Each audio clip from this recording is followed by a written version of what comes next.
Hello students, आज के इस वीडियो में हम व्यष्टि अर्थशास्त्र से संबंधित एक टॉपिक का अध्ययन करेंगे जिसे अर्थशास्त्र का सामान्य परिचय के नाम से जाना जाता है। इस टॉपिक पर हमने अपने पिछले वीडियो में यह जाना था कि अर्थशास्त्र क्या है, अर्थशास्त्र की परिभाषा क्या है और व्यष्टि अर्थशास्त्र किसे कहा जाता है और समष्टि अर्थशास्त्र किसे कहा जाता है।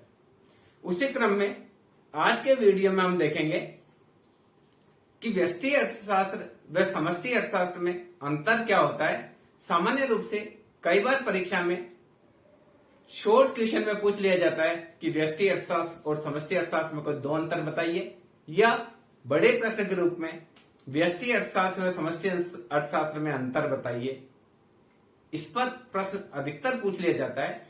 तो इस वीडियो में हम ये जानेंगे कि मूल रूप से व्यष्टि अर्थशास्त्र और समष्टि अर्थशास्त्र में क्या अंतर होता है। तो देखिए, हमने यहाँ अंतर के आधार लिखे हैं ताकि हमको थोड़ी सुविधा हो कि अंतर। पहली चीज देखिए, अगर अध्ययन की इकाई के रूप में देखें तो व्यष्टि अर्थशास्त्र में व्यक्तिगत इकाइयों का अध्ययन किया जाता है। जैसे इसमें एक व्यक्ति का अध्ययन किया जा सकता है, एक फर्म का अध्ययन किया जा सकता है, एक परिवार का अध्ययन किया जा सकता है और एक उद्योग का अध्ययन किया जा सकता है। तो जहां तक व्यष्टि अर्थशास्त्र की बात है, व्यष्टि अर्थशास्त्र में व्यक्तिगत इकाइयों का अध्ययन किया जाता है, जबकि समष्टि अर्थशास्त्र में संपूर्ण अर्थव्यवस्था का अध्ययन किया जाता है। संपूर्ण अर्थव्यवस्था में आय व रोजगार की स्थिति क्या है, संपूर्ण अर्थव्यवस्था में आर्थिक विकास व वृद्धि की स्थिति क्या है, संपूर्ण अर्थव्यवस्था में बेरोजगारी व गरीबी की स्थिति क्या है, राष्ट्रीय आय पूरी अर्थव्यवस्था की क्या है, जनसंख्या की स्थिति पूरी अर्थव्यवस्था की क्या है। तो कहने का तात्पर्य, पहला अंतर जो हम कह सकते हैं अध्ययन की इकाई के रूप में अध्ययन अंतर होता है। व्यष्टि अर्थशास्त्र में व्यक्तिगत इकाइयों का अध्ययन किया जाता है, जबकि समष्टि अर्थशास्त्र में सामूहिक इकाइयों का अध्ययन किया जाता है। दूसरी हम बात देखते हैं कि अध्ययन के उद्देश्य की हम बात करें तो हम देखते हैं कि सामान्य रूप से व्यष्टि अर्थशास्त्र के अध्ययन का उद्देश्य संसाधनों के अधिकतम वितरण का है, एक व्यक्ति के संतुष्टि को अधिकतम करने का है, एक फर्म के उत्पादन को अधिकतम करने का है, या उद्योग के लाभ को अधिकतम करने का है। यानी जो व्यष्टि अर्थशास्त्र है उसका जो उद्देश्य है वो संसाधनों के अधिकतम वितरण से संबंधित हो सकते हैं, समष्टि संबंधित सिद्धांत हो सकते हैं। जबकि समष्टि अर्थशास्त्र है वो उत्पादकता के विस्तार से संबंधित होता है, देश में पूर्ण रोजगार प्राप्ति के लिए सिद्धांतों से संबंधित होता है। यानी हम ये कह सकते हैं कि व्यष्टि अर्थशास्त्र के अध्ययन के उद्देश्य संकुचित होते हैं, क्योंकि ये एक व्यक्ति से रिलेटेड होते हैं, एक परिवार से रिलेटेड होते हैं, एक उद्योग या एक फर्म से रिलेटेड होते हैं। जबकि समष्टि अर्थशास्त्र के उद्देश्य व्यापक होते हैं, क्योंकि ये पूरी अर्थव्यवस्था की आर्थिक समस्याओं से रिलेटेड होते हैं। तीसरी बात हम करते हैं, मान्यताओं के आधार पर भी व्यष्टि अर्थशास्त्र और समष्टि अर्थशास्त्र में अंतर होता है। सामान्य रूप से जब व्यष्टि अर्थशास्त्र का कोई सिद्धांत लिया जाता है तो उसमें मान्यता ये मानी जाती है कि अर्थव्यवस्था में पूर्ण रोजगार पाया जाता है, अर्थव्यवस्था में पूर्ण प्रतियोगिता पाई जाती है, अर्थव्यवस्था में आर्थिक क्रियाओं में सरकार का कोई हस्तक्षेप नहीं होता है, कीमत स्तर यंत्र स्वयं संचालित होता है, यानी अर्थव्यवस्था स्वयं स्फूर्त होती है, सरकार के बिना किसी हस्तक्षेप के भी अर्थव्यवस्था चल सकती है। तो जहां अब अगर मान्यता की बात करें, समष्टि अर्थशास्त्र की बात करें, तो समष्टि अर्थशास्त्र में मान्यता रहती है कि उत्पादन के साधनों का वर्तमान वितरण पहले से ही निर्धारित होता है। यानी जो व्यष्टि अर्थशास्त्र की मान्यता है, पूर्ण रोजगार पाया जाता है, पूर्ण प्रतियोगिता पाई जाती है, सरकार के द्वारा आर्थिक क्रिया में हस्तक्षेप नहीं किया जाता है, ऐसी मान्यताएं समष्टि अर्थशास्त्र में नहीं मानी जाती है। समष्टि अर्थशास्त्र में यह माना जाता है कि सरकार को आर्थिक क्रियाओं में हस्तक्षेप करना जरूरी होता है और उत्पादन के साधनों का जो वितरण है वो पहले से ही निर्धारित होता है। इस प्रकार की मान्यताएं इसमें मानी जाती है। अब आप बात करें विश्लेषण के उपकरण के रूप में हम देखें तो व्यष्टि अर्थशास्त्र एक कीमत विश्लेषण है। व्यष्टि अर्थशास्त्र और समष्टि अर्थशास्त्र में विश्लेषण के उपकरण के रूप में भी अंतर पाया जाता है। सामान्य रूप से व्यष्टि अर्थशास्त्र में कीमत को उपकरण के रूप में लिया जाता है। किसी भी वस्तु की कीमत का निर्धारण वस्तु की मांग एवं पूर्ति से होता है। तो एक व्यक्ति अपनी संतुष्टि को अधिकतम करने के लिए दी हुई कीमत में अपने साधनों को इस प्रकार से बांटता है कि उसकी संतुष्टि अधिकतम हो। इसी प्रकार से एक उद्योग के द्वारा दी हुई कीमत में अपने उत्पादन को अधिकतम करने का प्रयास किया जा सकता है, अपने लाभ को अधिकतम करने का प्रयास किया जाता है। इसी प्रकार से एक उद्योग के द्वारा दी हुई कीमत की स्थिति में अपने उत्पादन को, अपने बाजार शेयर को अधिकतम करने का प्रयास किया जा सकता है, अपने उत्पादन को अधिकतम करने का प्रयास किया जा सकता है और लाभ को अधिकतम करने का प्रयास किया जा सकता है। तो सामान्य रूप से व्यष्टि अर्थशास्त्र में एक कीमत को एक उपकरण के रूप में काम में लिया जाता है और सामान्य रूप से जो भी व्यष्टिगत संतुलन होता है उसको कीमत के आधार पर संतुलित करने का प्रयास किया जाता है, जबकि समष्टि अर्थशास्त्र में आय को संतुलन के उपकरण के रूप में लिया जाता है। समष्टि अर्थशास्त्र में राष्ट्रीय आय को आधार मानकर आर्थिक निर्णय लिए जाते हैं। सरकार के द्वारा जो आर्थिक नीति का निर्धारण किया जाता है उसमें भी राष्ट्रीय आय के संतुलन को महत्वपूर्ण माना जाता है। इसी प्रकार से देश में बेरोजगारी की समस्या है, गरीबी की समस्या है, आय की असमानता की समस्या है, जनसंख्या वृद्धि की समस्या है, अल्प विकास की समस्या है।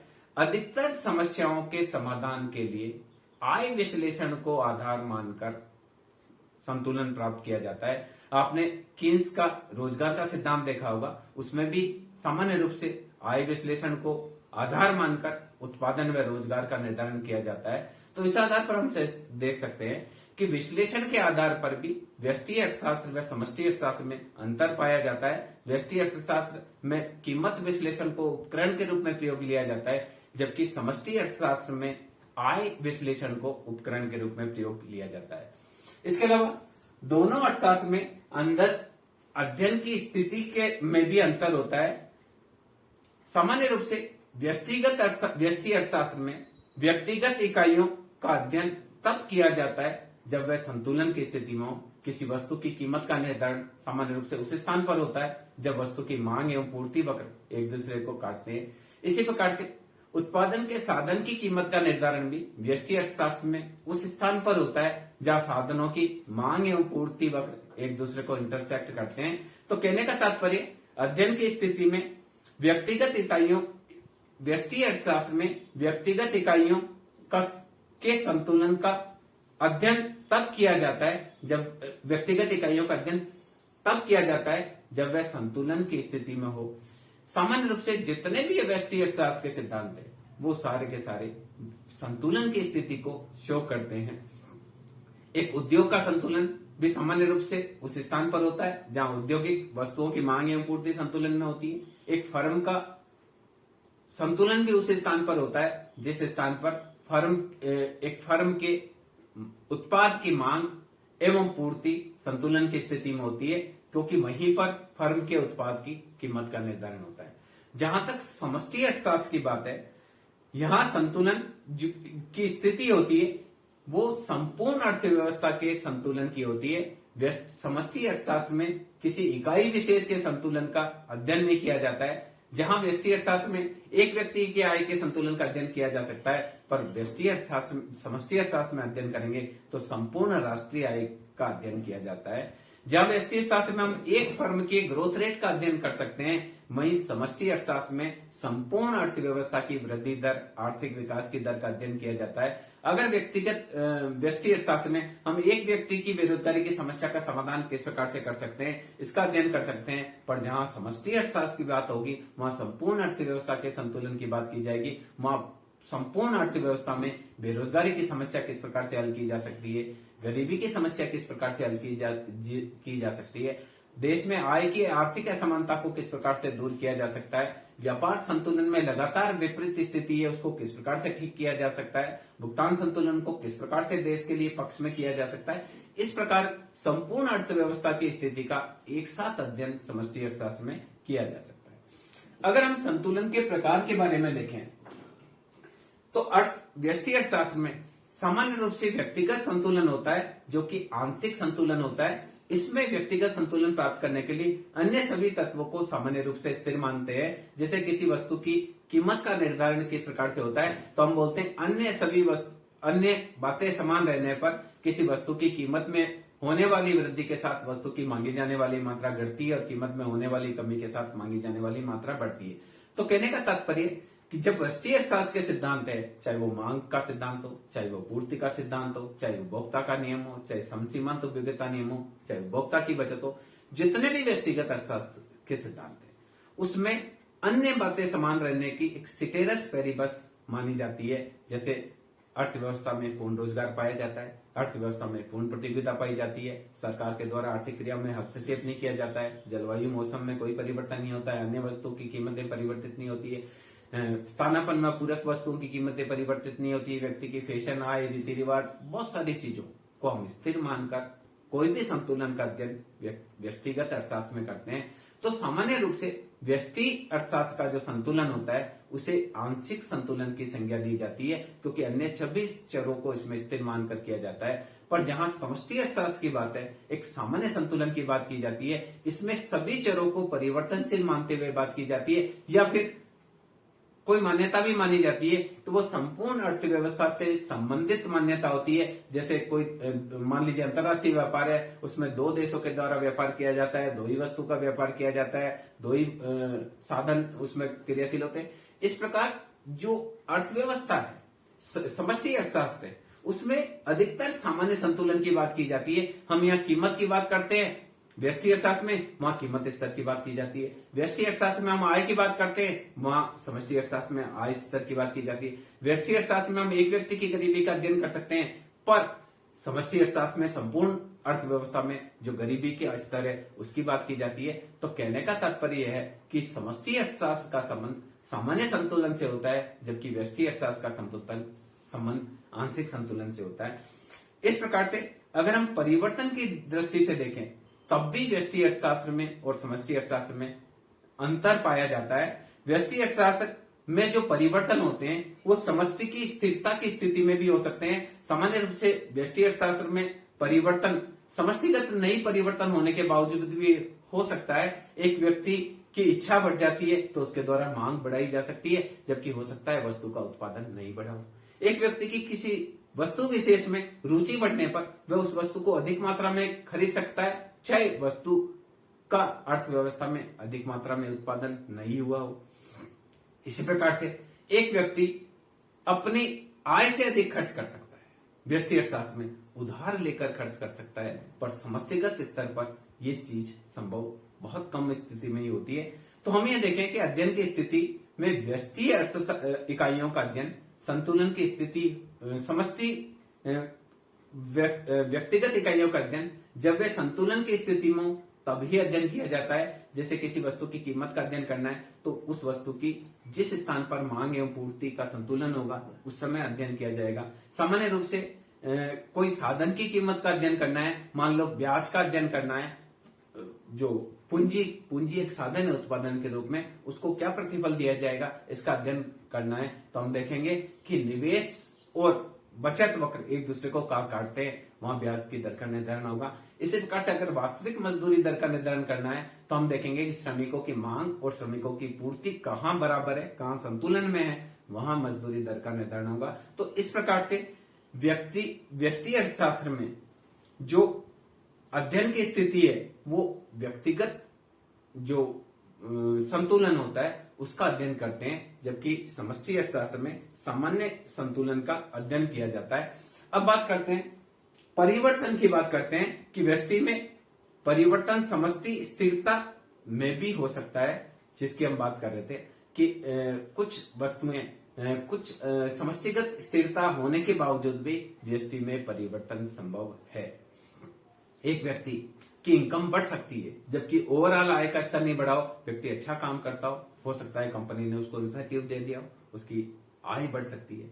एक वस्तु विशेष की कीमत बढ़ सकती है। सामान्य रूप से हम देखते हैं कई बार हमारे यहाँ प्याज महंगा हो जाता है, जबकि कीमत स्तर में परिवर्तन नहीं होता है, वस्तु विशेष का उत्पादन कम होने से उस वस्तु की कीमत बढ़ सकती है। कई बार हमारे यहाँ तुअर दाल महंगी हो जाती है क्योंकि अन्य दालों के तुलना में तुअर दाल का उत्पादन कम होता है या स्टॉकिस्ट ने स्टॉक बना के रख लिया होता है, तो वस्तु विशेष के संतुलन में समष्टिगत कोई कीमत स्तर में परिवर्तन नहीं हुआ, पर वस्तु विशेष की कीमत बढ़ सकती है। इसी प्रकार से समष्टिगत आय के स्तर में कोई परिवर्तन नहीं हुआ, पर व्यक्ति विशेष की आय बढ़ भी सकती है और व्यक्ति विशेष की आय घट भी सकती है। एक व्यक्ति ढंग से काम नहीं कर रहा है, परफॉर्मेंस बराबर नहीं दे रहा है, तो हो सकता है कंपनी के द्वारा उसकी आय को घटा दिया जाए। तो इसका मतलब क्या है कि व्यष्टि में जो परिवर्तन है वो समष्टि की स्थिरता की स्थिति में भी व्यष्टिगत परिवर्तन हो सकता है, पर समष्टि की स्थिरता में व्यष्टि में होने वाले परिवर्तन का समष्टि की स्थिरता में कोई फर्क नहीं पड़ता है। एक व्यक्ति को बहुत अच्छा पैकेज मिल जाता है, 1 करोड़ का पैकेज मिल जाता है, उससे समष्टिगत आय स्तर में कोई बहुत ज्यादा परिवर्तन नहीं होता है, क्योंकि वहां 1 करोड़ रुपए की राशि बहुत छोटी होती है। इसी प्रकार से एक व्यक्ति बेरोजगारी की स्थिति में है, वो कम मजदूरी दर पर काम करने के लिए तैयार होकर अपनी बेरोजगारी की समस्या को सोल्व कर लेता है, पर समष्टिगत स्तर पर उससे बेरोजगारी की समस्या सोल्व नहीं होती है। एक व्यक्ति को लॉटरी लग जाती है और वह गरीबी से बाहर आ जाता है, पर इस एक व्यक्ति में होने वाले परिवर्तन से समष्टिगत गरीबी की समस्या का समाधान नहीं किया जा सकता है। तो हम ये कह सकते हैं कि समष्टि की स्थिरता पर व्यष्टि की बनावट में परिवर्तन का बहुत अधिक प्रभाव नहीं पड़ता है। इसी प्रकार से देखा जाए तो कुछ चीजें ऐसी होती है जो व्यष्टि अर्थशास्त्र के लिए ठीक है, पर समष्टिगत स्तर पर वह गलत मानी जाती है। इसे समष्टिगत आर्थिक विरोधाभास की संज्ञा दी जाती है। जैसे एक व्यक्ति बचत करता है तो उसके लिए अच्छा है, भविष्य में उसके लिए काम आएगी, पर अगर सभी व्यक्ति बचत करने लग जाते हैं तो देश में जो वस्तुओं और सेवाओं का उत्पादन होता है वो बिक नहीं पाएगी और देश मंदी की स्थिति में आ जाएगा। एक व्यक्ति बैंक से अपना पैसा निकाल लेता है, बैंक को कोई फर्क नहीं पड़ता है, पर यदि सारे व्यक्ति बैंक से अपना अपना पैसा निकाल देंगे तो बैंक फेल हो जाएंगे। तो कई बार क्या होता है, जो चीज व्यक्तिगत स्तर पर सही होती है वो समष्टिगत स्तर पर गलत हो सकती है, जो समष्टिगत स्तर पर सही होती है वो व्यक्तिगत स्तर पर गलत हो सकती है। एक व्यक्ति चोरी करके, डकैती करके, स्मगलिंग करके, पिक पॉकेटिंग करके अपने घर का खर्चा चला सकता है, पर अगर अर्थव्यवस्था में सभी व्यक्ति एक दूसरे की जेब काटने लगेंगे तो देश का कुल उत्पादन नहीं बढ़ेगा, राष्ट्रीय आय नहीं बढ़ेगी। हर व्यक्ति चोरी, स्मगलिंग, ब्लैक मार्केटिंग करेगा तो अर्थव्यवस्था में ग्रोथ नहीं आएगी।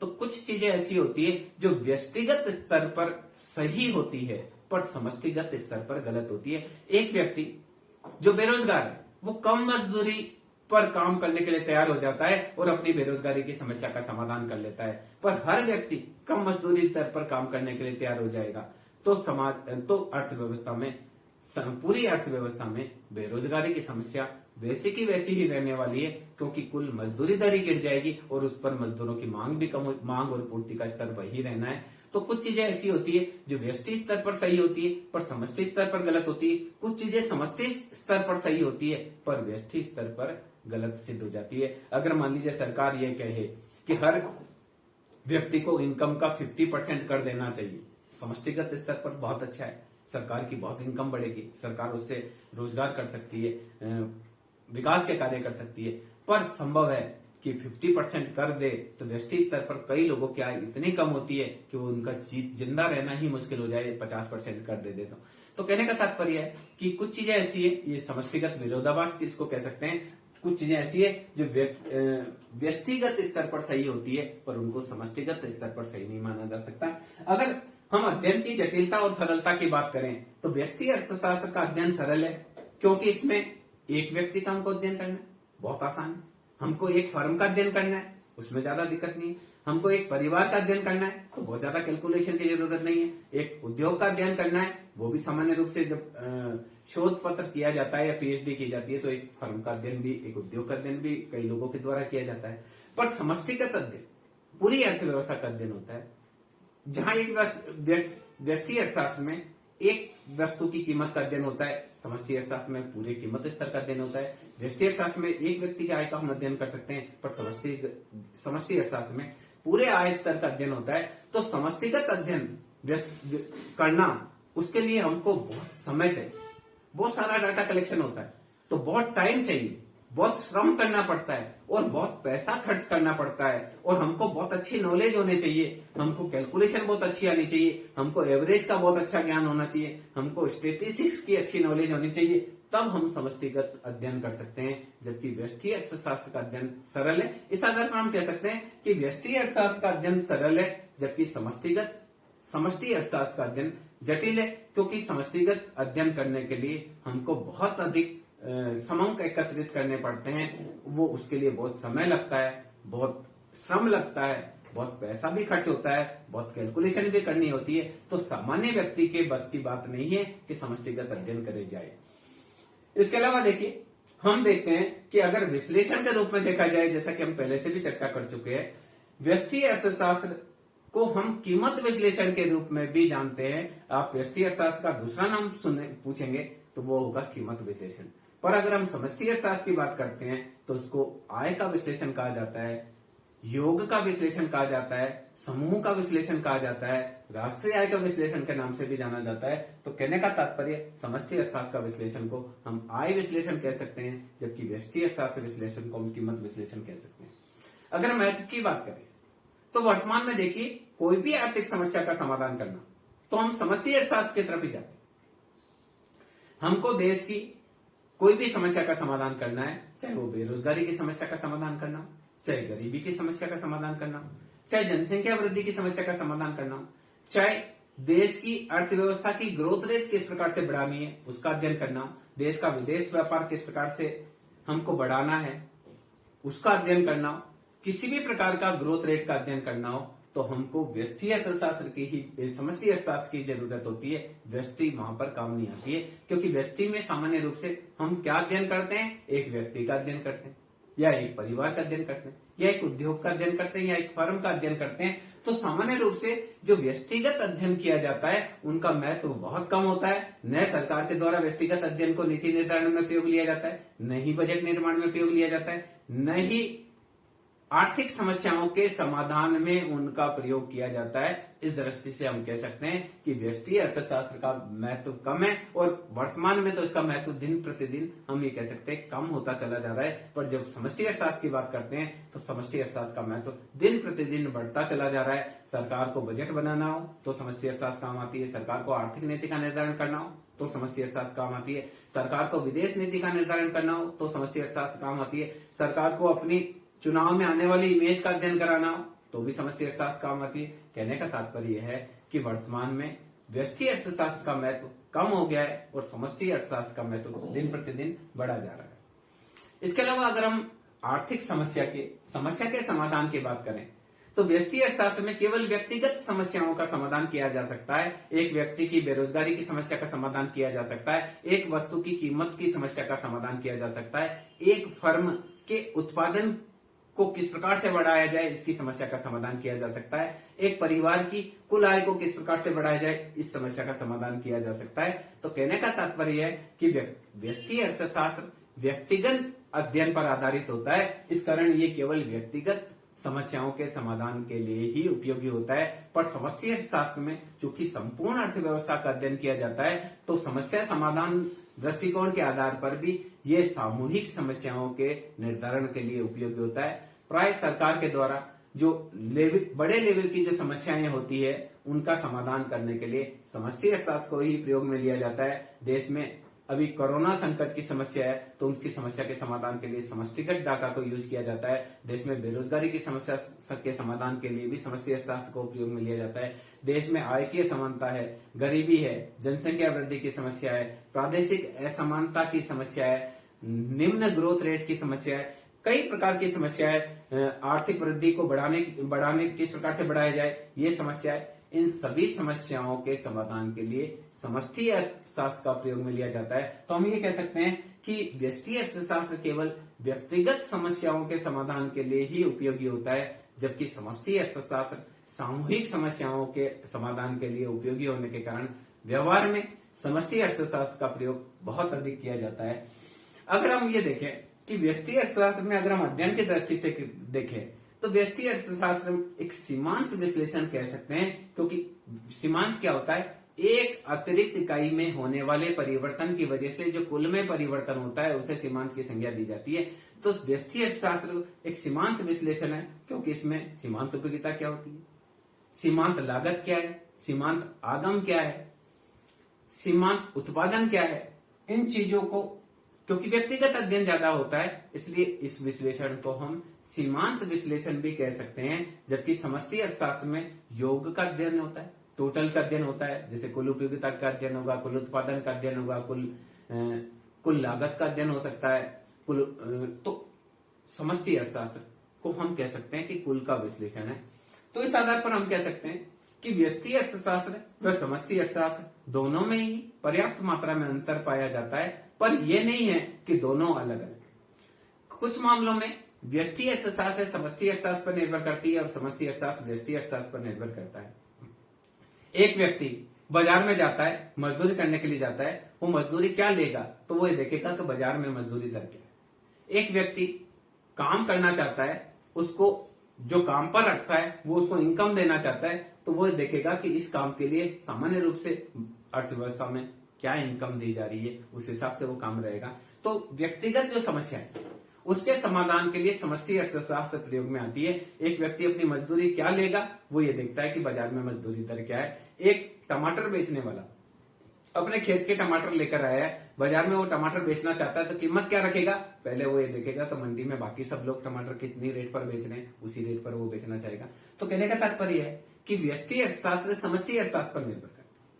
बहुत सारे निर्णय व्यष्टि अर्थशास्त्र के समष्टि अर्थशास्त्र पर होते हैं। अगर एक बहुत उत्पादन का कोई भी साधन बाजार में जाएगा और अपने प्रतिफल का निर्धारण करना चाहेगा तो वो समष्टिगत डाटा को देखकर ही निर्धारित करेगा। इसी प्रकार से समष्टि अर्थशास्त्र जो होता है वो सारी व्यक्तिगत इकाइयों का योग होता है। राष्ट्रीय आय, राष्ट्र में रहने वाले सभी व्यक्तियों की आय का योग राष्ट्रीय आय। बेरोजगारी का डाटा, राष्ट्र में रहने वाले जितने बेरोजगार है उन सबका जोड़कर ही बेरोजगारी दर बनती है। गरीबी के सारे डाटा, एक एक व्यक्ति के डाटा का अध्ययन करके ही गरीबी दर निकाली जाती है। तो कहने का तात्पर्य है कि समष्टि अर्थशास्त्र भी व्यष्टि अर्थशास्त्र से होती है, साथ ही व्यष्टि का योग ही समष्टि होता है। इस आधार पर हम कह सकते हैं कि समष्टि अर्थशास्त्र भी व्यष्टि अर्थशास्त्र पर निर्भर करती है और व्यष्टि अर्थशास्त्र भी समष्टि अर्थशास्त्र पर निर्भर करती है। हालांकि इन दोनों में हमने 12 अंतर डिस्कस किए हैं, फिर भी हम ये कह सकते हैं कि व्यष्टि अर्थशास्त्र और समष्टि अर्थशास्त्र दोनों एक ही सिक्के के पहलू है। जैसे सिक्के में एक तरफ हेड होता है, एक तरफ टेल होता है, वैसे ही आपको पूरी अर्थव्यवस्था को समझना है तो आपको व्यष्टि अर्थशास्त्र भी समझ में आनी चाहिए और समष्टि अर्थशास्त्र भी आनी चाहिए, क्योंकि कुछ ऐसे पहलू होंगे जो व्यष्टि आधार पर ही समझे जा सकते हैं और कुछ आर्थिक सिद्धांत ऐसे हैं जिनको समष्टिगत अध्ययन पर ही समझा जा सकता है। इस आधार पर हम कह सकते हैं कि हालांकि व्यष्टि अर्थशास्त्र और समष्टि अर्थशास्त्र में अंतर होते हैं पर दोनों एक दूसरे के पूरक हैं। अगर व्यक्ति एक ही अर्थशास्त्र का अध्ययन करता है तो हम कहेंगे कि वह अल्प ज्ञानी है। एक अच्छे इकोनॉमिस्ट को व्यष्टि अर्थशास्त्र भी आनी चाहिए और समष्टि अर्थशास्त्र भी आनी चाहिए। Thank you.